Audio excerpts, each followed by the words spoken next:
This recipe for roasted vegetables with Italian herbs is so easy and delicious. I'm so excited to share it with you. Ciao friends and welcome to Simple Italian Cooking. My name is Liz and let's get started.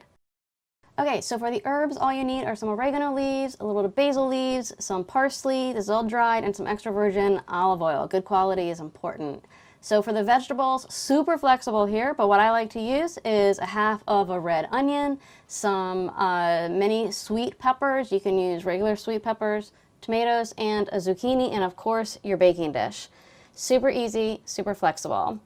Okay, so what I like to do is chop everything into, as much as possible, equal sizes. So I go ahead and chop up the red onion and place it, and I try to separate as much as possible the different layers. I just feel like it spreads it out, and that way when you eat it, it's not overpowering. For the mini sweet peppers, and again, they can just be regular peppers, I just happen to have the miniature ones in a bag.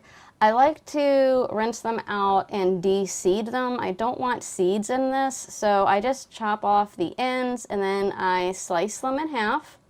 And then I just run it under the faucet to rinse out any seeds. Next, again remembering those equal sizes, I go ahead and roughly chop my peppers.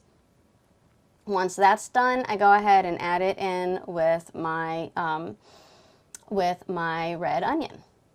Okay, now let's talk a little bit about these grape tomatoes. Now you can also use cherry tomatoes. So I usually just dump them right into the pan. What you can also do, if you're afraid they're gonna burst, is just poke a little hole in each one. Now why am I not cutting them in half? Because I don't want all the liquid to just come out of it while it's roasting and dry up. So that is not the goal. So I'm just gonna throw those in there and let them be. And now we have a nice size zucchini. This is a really nice zucchini. I absolutely love it. If yours are small, use 2. And again, the quantities are totally flexible.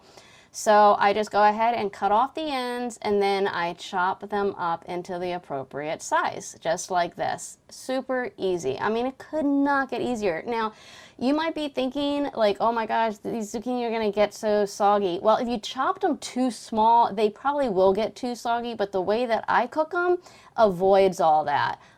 So let's go ahead and finish that and move on to the next step.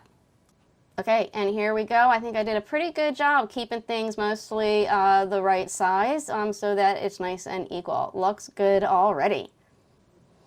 Okay, so let's talk about the herb mixture here. Now, you can adjust it however you want. This is how I particularly like it, but I don't always measure. But this is about a half a teaspoon that I am adding. And I just go ahead and put that, I rub it together so it gets real fine. You don't want large pieces in there. So you sprinkle that all over nice and evenly. Now for the oregano, I do less than that. I do a little less than what I'm doing of the basil. So if you're not a huge oregano person, you can use less. Now I'm using Greek oregano, which is more potent than Italian. So if I was using Italian oregano, I would probably have to use more. I like that little bit of a kick. Now for the dried parsley, that's actually a bit much. I use about half of that. So I would say about the same amount I do of the basil, I would do of the parsley, maybe even a little bit more. If you're not a big fan of the basil flavor like my husband, reduce it. Again, quantities are totally flexible. Sometimes I don't even add the basil. Okay, so we have all of the spices, almost. So as a special gift for you, make sure to download your free mini cookbooks down below. I got pasta ones, I've got holiday ones, I've got just healthy eating ones. So make sure to check that out. Thanks so much. Give it a share, give it a like, help support the channel. That's what keeps us going. So the next thing that I like to add is some cracked black pepper, and I just evenly put it over on top. And then my favorite part is the extra virgin olive oil. So I didn't measure it. I literally just drizzle it kind of all over. Maybe a tablespoon or 2 if you really need a measurement. I just kind of, a lot of times I just zigzag it back and forth. And then I use my hands. I like to use a glove and I just mix it all together. I want to get those, first of all, I want everything coated with a little bit of that olive oil. And I want to make sure that those herbs and that black pepper is not like clumped just onto one vegetable. I want to make sure it's nice, evenly mixed. So just give it a little bit of time and do your thing.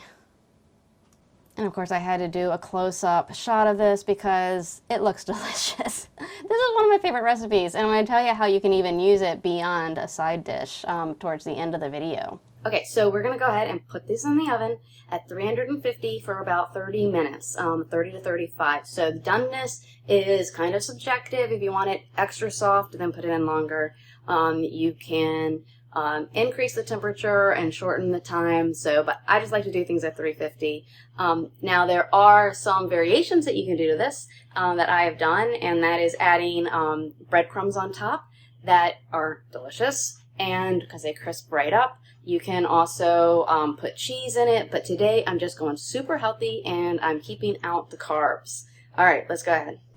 And I'm just using my Breville, and like I said, I'm doing it at 350 for 35 minutes. I will admit, sometimes I go 375 when I want them really, really roasted, but I'm sticking at 350 for 35 minutes, and then we will check and see how they are. I mean, depending on how big you cut them, that all affects the timing. All right. Okay, this is about 40 minutes later, and I really wanted some blackness on some of my vegetables, like my onions, so I actually put it on the broil setting for about 1.5 minutes. You can see the tomatoes. It was really funny. Some of them were popping a little bit in the oven. It was fun to watch, but they did great, and then they just shrink down once they start to cool off. It's really funny. So, okay, so let's see how this tastes. My zucchini, I can pierce it with the fork. It's nice and firm, but not crunchy, and it's definitely not soggy. It smells so good.